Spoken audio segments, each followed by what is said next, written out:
와, 이게 대박 보도 아니야? 와. 그러니까 이재명 낙선의 대가, 조폭 연루소 그렇죠. 퍼뜨려서 낙선의 대가로 공천을 받은 것 아니냐는 의혹 보도 대박 사건입니다. 와. 기자님 부연해 주세요.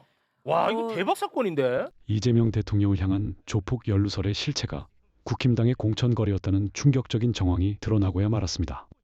가스통까지 동원하며 공천을 압박한 조폭 가족에게 결국 자리를 내어준 배우로 야당이 지목되며 난리도 아닌데요. 대선 승리를 위해 조작된 가짜 뉴스를 퍼뜨리고 그 대가로 공천권을 주무른 이들의 행태가 뉴스타파의 추적으로 낱낱이 밝혀졌습니다. 이 모든 설계의 몸통에 2명도 언급되었는데 진짜 충격적입니다. 진실은 결코 가릴 수 없음을 이번 폭로가 증명했다고 봅니다. 영상 보러 가시죠. 이재명 대통령이 네. 이번에 또 조폭 연루와 관련해 가지고 SNS에 글을 하나 남겼거든요. 이재명의 조폭 연루설, 경찰, 검찰, 언론, 국민의힘 모두 책임이 있는 것 같잖아요. 맞습니다. 그렇지 않습니까? 예. 근데 오늘은 국민의힘의 책임에 대해서 주목해서 이야기를 나눠볼까 하는데 이재명 대통령이 SNS에 최근에 뉴스타파가 취재해서 보도한 영상이 하나 있거든요. 예. 그 영상을 링크하면서 SNS에 글을 하나 남겼는데요. 글을 좀 소개해 주시죠. 자, 국힘은 조폭설 조작 유포 사과 안 하십니까? 어린아이들도 잘못한 게 드러나면 사과합니다. 또 그렇게 가르칩니다. 공당인 국힘도 큰 잘못이 100일 하에 드러났으니 이제 사과해야 합니다. 국힘당 소속 장모 씨가 이재명 조폭 연루 주장하고 당 차원에서 지속적으로 이재명 조폭설 퍼뜨려 질 대선을 이겼는데 장모 씨 유죄 확정 판결로 조폭설 거짓말이 드러났으니 최소한 유감 표명이라도 해야 하는 것 아닐까요?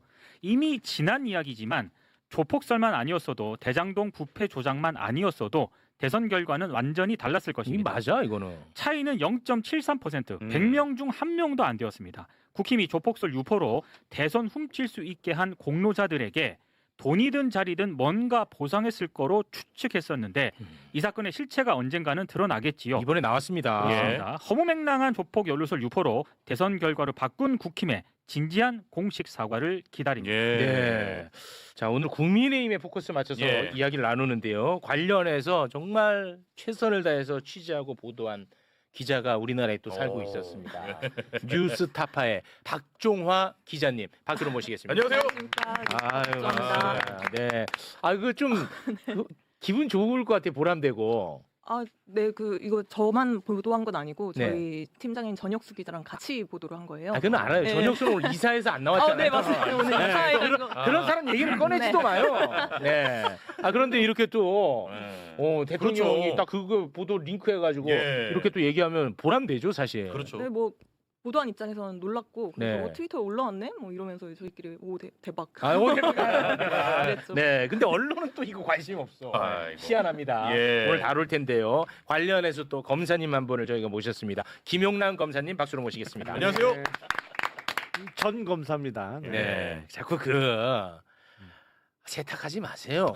뭘 세탁이야 지금 내 현직 검사도 아닌 거는 당연하지. 네, 저희는 검사로 모시는 겁니다. 왜 그래요? 자, 이 얘기 지금부터 좀 나눠보겠습니다. 당시 국민의힘은요, 대놓고 이재명 조폭 연루설을 막 퍼뜨렸어요. 예. 2022년 대선 직전에 그때는 이제 이재명 대통령이 경남 도지사였잖아요.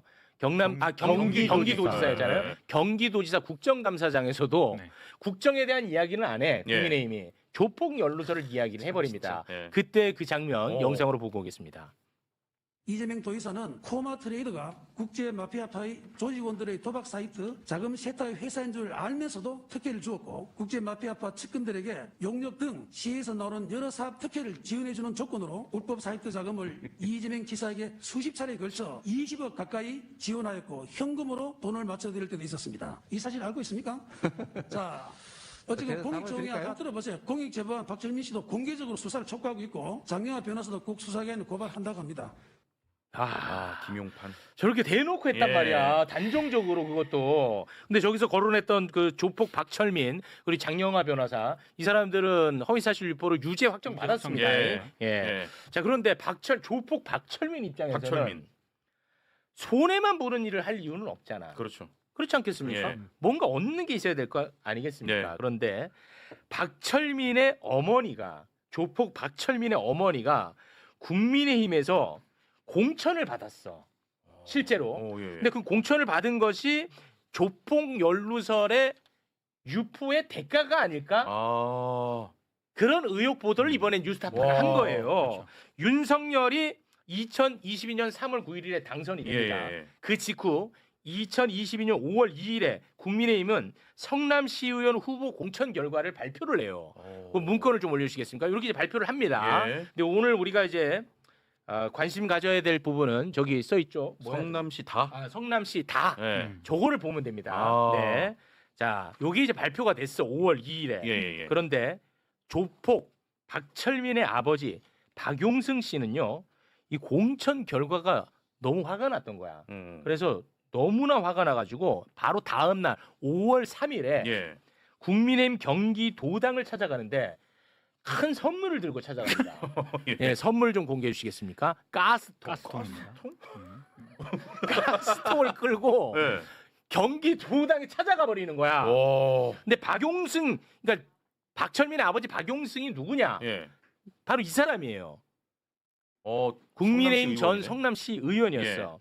이렇게 이제 가스통 다 들고 갔죠. 네. 그러자 국민의힘은 성남시 다 선거구에 박용승의 부인 최영미를 공천을 합니다. 뭐 새로 생겼지. 예. 어. 전 한국문화예술인 총연합회장 최영미. 실제로 공천 받았어요. 와. 예, 그 옷 입고 있는 사진 좀 올려. 공천 오. 받았어. 공천 받았단 말이야. 예. 그런데 이 공천을 줄 수 있는 공천권을 가진 사람이 누구냐면 예. 박종호라는 사람이야. 박종호. 박종호. 오. 예. 근데 이 사람은 나는 이 공천 줄 수 없다라고 계속 얘기를 했대. 예. 그런데 위에서 내려 꽂았다는 거야. 그거를 녹취를 땄습니다. 처음 시작할 때부터 당신은 내 공천 못 준다. 나본도 나는 반대를 안 하지만은 나는 그건 주든 안 주든 상관 안 하는데 내보고 도당에 전화를 해서 달라든지 안 달라든지 그런 얘기는 하지 말아라. 그걸 박용승이 본인한테 얘기한 게 아니고 중앙당에서 저한테 부탁해오는 사람한테 제가 분명히 그랬어요. 거기에 부탁한 사람이 있었거든요. 그때 당시 중앙당 분이 제가 누군지 좀 알 수 있을까요? 그거는 얘기를 하면 안 되죠. 와, 이게 대박 중앙당. 보도 아니야? 와. 그러니까 이재명 낙선의 대가, 조폭 연루설 그렇죠. 퍼뜨려서 낙선의 대가로 공천을 받은 것 아니냐는 의혹 보도 대박 사건입니다. 와. 기자님 부연해 주세요. 와, 이거 대박 사건인데. 저 통화를 이제 저희 전혁수 팀장이 한 건데 예. 네. 저도 저 통화 내용을 듣고 놀랐습니다. 중앙당으로부터 이 연락을 받았다라는 거잖아요. 근데 그 중앙당이 어딘지는 저희도 추측은 안 돼요. 네. 어딘지는 모르겠는데 어쨌든 이 자체를 중앙당에서 연락을 받았다면 이전에 이제 박철민의 허위폭로 과정, 네. 그 장영하 변호사의 그 허위폭로 과정에 어떤 대가로서 네. 좀 의심이 충분히 되는 지점이고 그럼요. 중앙당에서까지도 좀 예. 봐주려고 했다. 그렇습니다. 당 차원에서 했던 일 아니겠느냐고 볼 수 있는 예. 내용입니다. 그렇죠. 그리고 심지어 그 박용승 씨, 아까 그 박철민의 아버지, 아버지. 그분도 박용승. 이렇게 말을 합니다. 지금까지 고생한 사람 어. 왜 다 배제하고 엉뚱한 사람한테 공천을 주느냐라고 저희 기자한테 전혁수 기자한테 얘기를 한 거예요. 그러니까 자기가 이제 고생을 했는데 그 고생을 한 사람을 왜 배제하고 이 엉뚱한 사람한테 줬냐라고 반박을 하는 걸로 보아서 네. 이제 의심이 되는 거죠. 그 자기가 거기서 말하는 고생은 조폭 연루설 퍼뜨린 거야. 맞잖아요. 누군지 너무 그러니까 궁금한데. 요거는 좀 설명을 해드려야 될 것 같아요. 네. 그러니까 당시에 국민의힘 소속이었습니다. 그거 예. 잘 알겠죠. 그렇구나. 그러네. 22년 기준. 맞잖아요. 네. 저는 나도 헷갈려. 자, 그 박철민 씨의 모친이 시의원 공천을 받은 거잖아요. 예. 근데 시의원은 한 명 뽑는 선거구가 아니란 말이에요. 보통 복수 당선자가 나오잖아요. 중선거구를 우리가 채택하고 있으니까. 근데 네. 그 박용승 씨나 그 배우자인 최영미 씨는 시의원 국민의힘 가번 공천을 받았던 거야. 근데 나번을 받았어. 보통 시의원 같은 기초의원은 가번은 민주당이나 국힘이나 거의 100% 당선이에요. 가는. 가번은. 예. 이게 시의원 보면 민주당 기초의원 후보 가 누구 나 누구 어떤 데는 다까지 가나 다까지 공천을 하고 네. 국민의힘도 역시 마찬가지거든요. 근데 네네. 유권자들이 보통 기초의원 후보자들까지 다 몰라요. 몰라요. 그렇죠. 그래서 네. 보통 가번이면 당에서 가장 확실하게 미는 사람 이렇게 생각하고 보통 가번에 찍어요. 예. 그러니까 가번은 거의 당선이야. 당선을 양당이. 네. 근데 나번은 알 수 없어. 이거는 열심히 해야 잘해야 당선이야. 그러니까 공천은 받았는데 나번을 받으니까 박용승 씨가 열받아 갖고 내가 그거 이렇게 고생했는데 가번이 아닌 나번을 줘. 그리고 가스통 몰고 경기 그래. 도당으로 간 거예요. 원래는 기초 의원이나 이렇게 우리 기자님 아니라는데? 아니, 가번 이 나번이 며칠 뒤에 추가가 된 거고, 그러니까 가스통을 이제 들고 갔잖아요. 그래서 이제 나번으로 추가 공천이 이루어진 거예요. 원래는 공천이 안 됐었어. 안 됐었어. 아까 문건 안 받구나. 예, 안 됐어요. 아예. 그러니까 어쨌든 궁금하게 결과적으로는 나번 공천이 된 거지. 네, 그래서 이제 떨어졌죠. 최영미 씨는 떨어졌고, 떨어졌어요. 예, 떨어졌습니다. 네. 그러니까 아예 그러니까 뭐냐면 아까 그 사람 안 보셨구나 녹취. 그 원래 공천권을 갖고 있는 사람은 절대 나는 줄지 않는다라는 게 굉장히 확고했나 봐요, 그 사람이.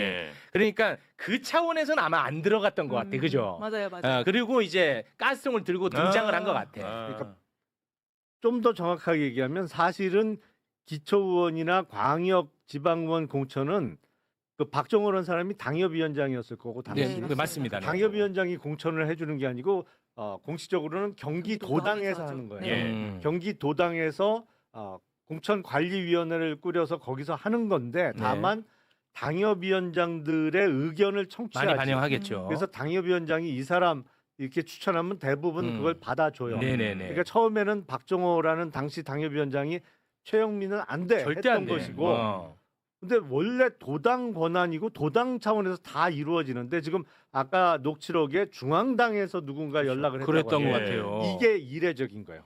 왜냐면 중앙당은 이 지방의원 공천에 개입을 안 해요. 아예. 네, 왜냐면 권한이 없어. 그리고 중앙당은 요번 지방선거도 봐서 알지만 광역 단체장 공천하고 요번에 새롭게 추가된 게 국민의힘의 경우엔 인구 50만 이상의 지방자치단체장 공천은 중앙당에서 한다고 요번 지방선거에 국힘이 그렇게 하고 있는 건데 원래는 2022년 지방선거까지만 해도 광역 단체장만 중앙당에서 하는 거예요. 그러니까 중앙당에서 박정호 당시 당협위원장한테 최영미 공천 주라고 전화한 게 대단히 이상한 거지. 그러니까 조폭 연루설이라는 것은 이게 핵심입니다.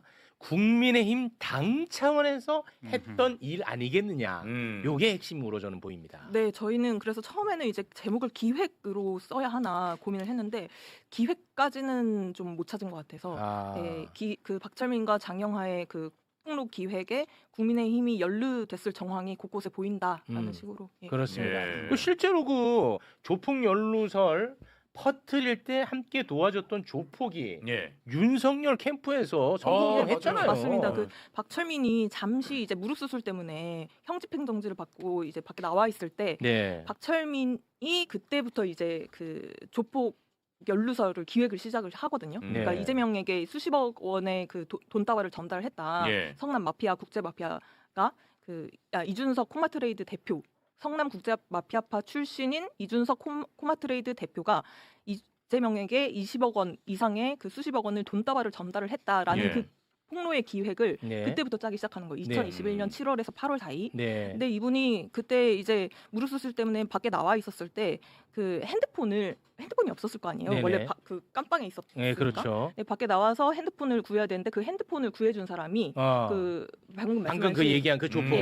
네, 저희 이미지가 하나 있습니다. 5번 사진 틀어주시면 되는데요. 네, 저 지금, A 씨.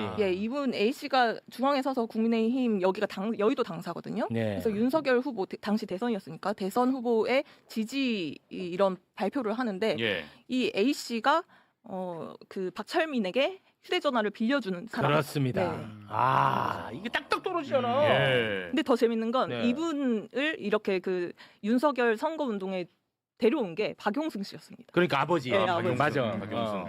맞죠. 그러니까 그때 솔직히 당 차원에서 조폭들이 선거운동 하고 있다는 사실 알고 있었죠.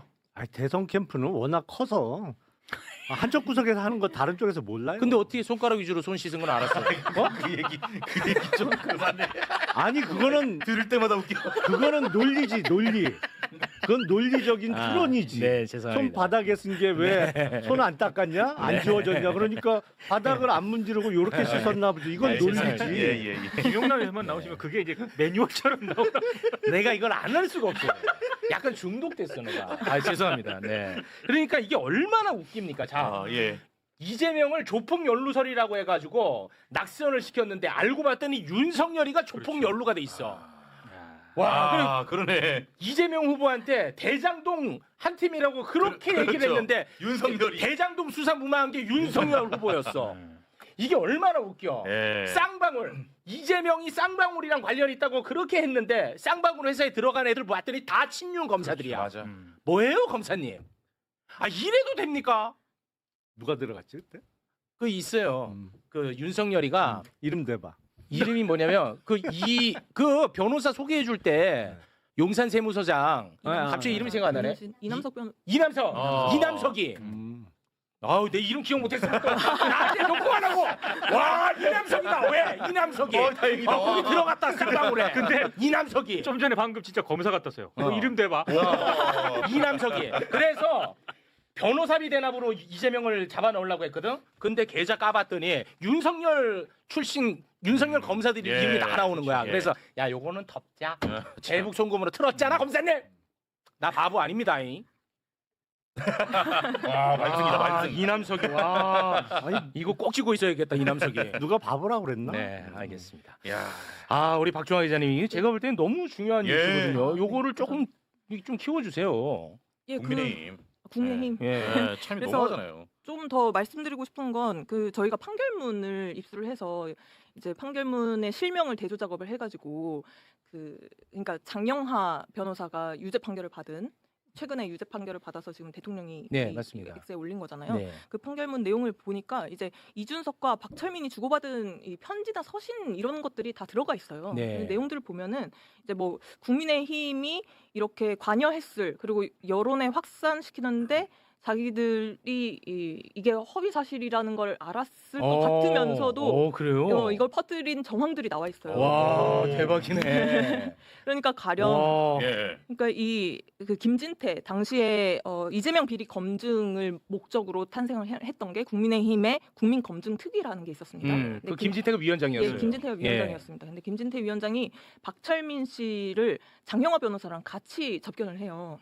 그 기자회견을 하기 전에 본인이 기자회견을 국회에서 하기 전에. 맞아요. 그래서 접견을 했을 때 이 편지를 두 개를 전달받거든요. 편지를. 네. 그러면서 이제 내가 그 박철민한테 이 편지를 받았는데 이 조폭이 이재명한테 10억 원을 7차례에 걸쳐서 전달했다는 내용이 담겨 있다라고 이제 또 폭로를 했는데 그게 또 조작이었고. 그렇습니다. 그렇죠. 네. 근데 그리고 또 국민의힘의 그 박철민이 이준석한테 그 편지를 보내면서 이 폭로전에 같이 합류를 하면은 우리가 이준석 너의 형량을 이렇게 감경을 시켜줄 수 있고 금전적으로 도움을 줄 수 있다 이런 얘기를 해요. 그러면서 하는 말이 국민의힘과 이낙연 캠프에서 형님께 금전과 사업적인 부분에 힘을 심껏 실어드리고 이재명 지사와의 부적절한 부분에 대해 명확한 자료를 주시면 박범계 쪽에서도 공직자의 잘못된 윤리적인 부분으로는 형님께서는 처벌을 안 받고 이재명 지사 부분만을 언론에 다루기로 하여 형님께서 마음만 허락하신다면 금전적인 부분과 재판적인 부분 모두 도움을 주실 것을 약조하였습니다. 이런 편지를 보냅니다. 기자님 너무 또 큰 이름들이 많아요. 기자님, 이게 판례기야 들어가 있는 들어가 있어요? 예. 근데 이제 이게 사실관계를 확인하기는 저희도 어려운 부분이긴 하지만 아무튼 내용은 이렇게 들어가 있고 그래서 나왔다 이낙연. 진짜. 아유 정말. 와 이거 너무 큰 얘기를 너무 쉽게 막 그렇게 쓱 흘려서 하셨네. 이후에 그 이제 이준석이 그 박철민 쪽에 답변을 보내요. 그러니까 국민의힘 쪽이든 이낙연 캠프 쪽이든 나와 협의하는 상대방이 누군지 내가 명확히 알아야 된다. 그러니까 누가 나와 협의하는 대상인지를 알려달라라고 해요. 그러니까 이제 그 박철민 쪽에서 그럼 국힘 쪽 담당자를 연결해주겠다 하면서 연결시켜주거든요. 근데 그 사람이 이제 A 씨 아까 봤던 그 A 씨였고 그 A 씨가 저희 담당자는 이준석 쪽에서 먼저 조건을 제시하면 뭐 한다고 한다. 그러니까 뭐 처음에 뭐 10억이냐 어쩌냐 막 이렇게 제시를 하다가 이준석이 드롭을 해요. 그냥 자기는 이 이거는 프로전에 못하겠다. 참여를 안 하겠다. 근데 기자님 그 그런데도? 지금 판결문에 그 있다는 거예요? 예. 근데 그 판결문을 지금 입수를 했고 예. 관련해서는 아직 보도를 안 한 상태죠? 아니요. 저희 보도에 다 들어가 있습니다. 아, 다 들어가 예, 있습니까? 박범계 부분만 빼고는 국민의힘과 어. 이낙연 캠프 이 부분은 저희가 보도를 했죠. 근데 박범계는 여기서 처음 하신 거고? 예, 맞습니다. 괜히 말 시켜갖고 지금 3번 언급하게만 무슨 의도야 도대체? 이건 의도적이라고 아니 보이는데. 모르겠어요. 아니 너무 큰 얘기를 우리 기자님이 조금 이렇게 스무스하게 하셔가지고 난 아니 너무 그러면 스무스하게 지나가면 되는데 네. 괜히 물어봐갖고 지금 이름 3번 나왔잖아. 네, 지금 네. 의도가 뭐예요? 판결문에는 그렇게 나와 있으니까 네. 제가 사실대로 말씀을 판결문에. 드리는 거예요. 네네 알겠습니다. 어제 대통령 X를 통해서 국민의힘 조폭 연루설 이거 사과 안 하십니까? 라는 X에 글을 올렸어요. 어떻게 보셨어요? 아니 말씀하세요. 먼저 하십시오. 아니 저는 이거는 그 선거 전 어떤 뭐랄까 공익 캠페인 같은 느낌이었어요. 공익 캠페인. 여러분 예전에 그 이렇게 저한테 음해하고 마타도 한 거 보셨죠? 이번에도 조심하셔야 돼요. 네, 요 얘기를 하시는 것 같아요. 네, 저 사람들 또 거짓말할지 모릅니다. 네, 그리고- 가짜 뉴스에 속지 마세요. 그리고 바로 그 직전에 사실 네. 그 대통령이 X에 올린 그 이제 이스라엘 군이 팔레스타인 시신을 옥상에서 떨어뜨리는 영상을 공유하면서 네. 그 이제 이스라엘의 인권 문제를 지적했는데 네. 이것과 관련해서 계속 외교적 참사라고 막 논쟁화 시키려고 하잖아요. 국민의힘에서 이제 그거를 조금 누르려고 하는 의도도 없지 않아 있을 것 같다라는 생각도 듭니다. 예. 그렇군요. 다른 거 다 떠나서 지난 대선 22년입니다. 0.73% 표차로 당락이 결정됐던 거예요. 그러니까 국민들 입장에서는 너무나 안타깝고 사실은 그가 기차에서 구두를 신은 채 다리를 사람이 옆에 앉아 있는데 그때 그랬죠. 윤석열차. 네. 뭐 이런 거가 보면 저 사람은 기본적으로 자질이 없다. 맞아요. 그리고 손바닥에 왕자 쓰고 나오고 이게 말이 되는 거냐. 이제 이런 비판을 했음에도 불구하고 안타깝게 너무 작은 표차로 패배했고 마침내 대한민국 국민들이 비상계엄이라는 황당무계한 사건까지 겪게 됐던 거 아니겠습니까? 그리고 이제 우리의 시계를 완전히 무슨 그야말로 그 트럼프식 표현에 따르면 석기 시대로 만들려고 그렇죠. 했던 거 아니에요? 근데 그런 걸 생각해 보면 그 부분에 대해서 최소한 사실로 규명된 것에 대해서는 정치인의 도의로 어떻게 보세요? 아니 저도 비슷한데 이 부분에 대해서 네. 그러니까 이재명 대통령이 현재 그 엮여 있는 여러 가지 대장동 뭐 등등 이런 사실들 있잖아요. 그러니까 이 대통령이 지금 문제 의식이 이 부분에 대한 그러니까 사람들이 인식하는 초두 효과라고 있죠. 거기에 대한 문제 의식을 좀 많이 갖고 있는 것 같아요. 이를테면 제가 짧게 말씀드리면 정원우 후보 있잖아요. 네. 제가 주변에 최근에 제가 아는 학교 동생들하고 만났는데 그런 얘기를 하더라고요. 정원우 후보에 대해서 그러니까 뉴스의 고관여층이 아닌 사람들. 그냥 여의도 이제 경제나 뭐 이런 그 기업 다니는 친구였거든요. 네네. 저한테 이런 얘기를 하더라고요. 제가 이제 정치부 장관 아니까 그 정원우 후보 칸쿤 여직원하고 둘이 간 거 아니야? 그러니까 그치. 일반인들은 네. 어떻게 알고 있냐면 김재서 분이 때린 그것만 기억하지. 끝이죠, 사실. 네, 둘이 갔다. 근데 네. 나중에 뭐 해석으로 해서 뭐 이동학 치고 뭐 11명이 갔니 뭐 거기 예를 들면 간 다음에 멕시코 시티는 머니까 네. 이 거리가 짧아서 해명 하나도 안 들어요. 그럼요. 예, 이게 초두 효과랑 예리 커요. 그래서 제가 설명을 했죠. 아니 그게 아니라 이동학 전 최고위원이 일행 중에 다 같이 돌아다닌 걸 설명을 했고 당시에 이제 칸쿤도 다 같이 이동을 했잖아요. 11명이 칸쿤을 2명이 간 게 아니라 다 같이 가서 이동한 거예요.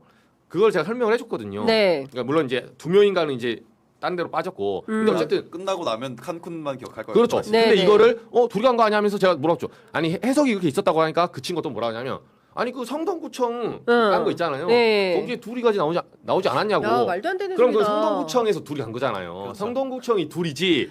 다른 전체는 11명이라고요. 예, 여가부 장관 뭐 당하면 예. 단체로 다녔잖아요. 근데 이게 일반인들의 이제 제일 취약점이기도 한데 정보를 취사 선택하고 받아들이는 독자들 입장에서는 독자 탓을 할 수 없습니다. 독자들은 그렇게 받아들여요. 첫 기사만 누르지. 아니 그래서 저는 언론이 중요하다는 겁니다. 중요해요. 예, 언론이 제목 한 줄, 기사 한 줄 어떻게 쓰느냐에 따라서 여론이 그렇죠. 확확 바뀌는 거예요. 사실 그것은 이정주 기자께서 지금 말씀하신 내용은 언론이 잘못한 탓도 있어요. 제가 보기엔 그게 제일 큰 것 같아요. 그렇죠. 저도 동의합니다. 예, 그리고 특히 TV조선이나 이런 썸네일 보면 너무 자극적이에요. 저는 너무 그래도 공영 언론 아니에요? 아닌가? 그런 거 없나? 모르겠지만 저는 그건 아니다. 그러니까 언론의 기능이 제대로 작동을 하지 않기 때문에 그렇죠. 무책임한 그런 말도 안 되는 보도가 쏟아지는 거다라는 생각을 김재섭 하게 됩니다. 의원의 의혹 제기가 사실은 의혹 제기라고 이름 붙여서 그렇지 네. 이거는 제대로 된 의혹 제기가 아니거든요. 그러니까요. 예, 예. 사실관계를 정확하게 나열을 하거나 하는 게 아니고 되게 예. 취사 선택해서 사실관계를 나열해서 뭐 되게 자극적인 얘기만 한 건데 네. 그거를 따옴표로 그 기자들이 받아 써버리니까 사람들은 거의 제목을 보는 경우가 맞습니다. 많은데. 그러니까 제 지인이 알고 있는 이런 사실 있죠. 저는 음. 그래 봐요. 김재섭 의원의 이제 속내까지는 모르겠지만 제 지인이 인식하는 요 정도 상황을 노린 거죠 처음부터. 그렇죠. 예, 예. 그렇게 네. 했다고요 처음부터. 그렇죠. 이렇게 하면 명확하게 그렇죠. 나오면 해명은 받아주면 되고 예. 추가로 이렇게 나왔을 때는 아 그건 그렇다고 백브레스 설명하면 되겠지. 예. 라고 처음부터 설계를 한 채로 아. 요 효과를 노린 거 그럼요. 아닐까. 야, 하는 그러면 그거 진짜 나쁜 거 전형적이죠. 아니에요? 의심이 들죠. 예. 전형적이죠. 근데 그렇게 많은 피해를 본 분이 사실 결국에는 우리 국민이 피해를 본 거잖아요. 이런 그렇죠. 가짜 뉴스 때문에 음. 그 표진 같은 분이 이재명 대통령이신 거고 크림 소다님이 언론이 진짜 중요합니다. 진희님께서도 맞습니다. 그래서 언론이 책임을 다해야죠. 감사합니다. 이런 의견들 주셨습니다. 해초님께서 슈퍼챗을 써주셨는데 2줄 넘어가면 안 본다. 헤드라인만 본다. 그거 그렇죠. 이용하는 게 언론이고 국지입니다. 이렇게 주셨습니다. 제가 보기에는 진실보도 사실보도를 하는 매체들이 오래 가고 국민들께 사랑받는 겁니다. 그렇지 않으면 결국에는 중간에 평가받고 하게 되는 그런 상황이 되는 건데요. 다른 거 다 떠나서 저는 책임 있는 공당의 정치인들이라면 사실로 드러난 부분에 대해서는 책임 있게 사과하고 잘못한 것은 잘못했다고 인정하고 그리고 그 토대 위에서 우리는 우리의 길을 이렇게 가겠다. 보수 정치의 길을 이렇게 가겠다라고 하는 것이 신사다운 것이지 끝까지 송원석 대표 워딩 어떻게 보세요? 그러니까 이스라엘 가짜 뉴스 뭐 덮으려고 그러는 거 아니냐. 저는 이거 자체가 너무 전 그거 자체가 성립이 안 된다고 생각하는 게 저는 이제 그 대통령의 X가 올라왔을 때 어떻게 생각을 했냐면 아 이거는 강훈식 비서실장이 원유 확보하는 것에 있어서 지원 사격하는 거다. 왜냐하면 강훈식 이제 비서실장이 카타르도 갔고 이번에 뭐 그죠. 4개국 계획이 가봤습니다. 없었지만 예. 카자흐스탄, 오만, 사우디 이렇게 갔거든요. 예. 근데 이재명 대통령이 이스라엘에 대한 비판을 했단 말이죠. 그 4개 국가들이 뭐 어떤 공통점이 있냐면 그 이스라엘과 뭔가 경제적으로 굉장히 밀접한 관련이 있는데 팔레스타인을 또 지지하고 지원해요. 다 이슬람권 국가고 중동 국가고 그렇기 때문에 이스라엘이 좀 싫은데 싫다고 말을 못해. 그러니까 이재명 대통령이 그 X로 이렇게 쳐준 비판한 것이 반가운 국가들이에요. 그러니까 이번 보세요. 성과가 굉장히 좋잖아요. 그렇죠. 네, 그런 맥락에서 이해를 해야지 이게 이재명 대통령이 무슨 뭐 실수해가지고 그거 덮으려고 했다 이렇게 보는 거는 굉장히 국민의힘의 좁은 시각이죠. 그렇군요. 좋습니다. 종합특검팀에서 대북송금 특검보, 권영빈 특검보를 공정성 문제로 교체했다라는 소식도 들어와 있습니다. 이 상당히 좀 논란이 있었는데요. 네. 결국 그 특검보 교체로 결론이 난 걸로 보입니다. 특히나 이 대북송금 쌍방울 대북송금과 관련해서는 너무나 미진한 내용이 많기 때문에 이것은 특검으로 추가 수사가 필요하다라는 인식이 점점 더 확대가 되는 것 같습니다.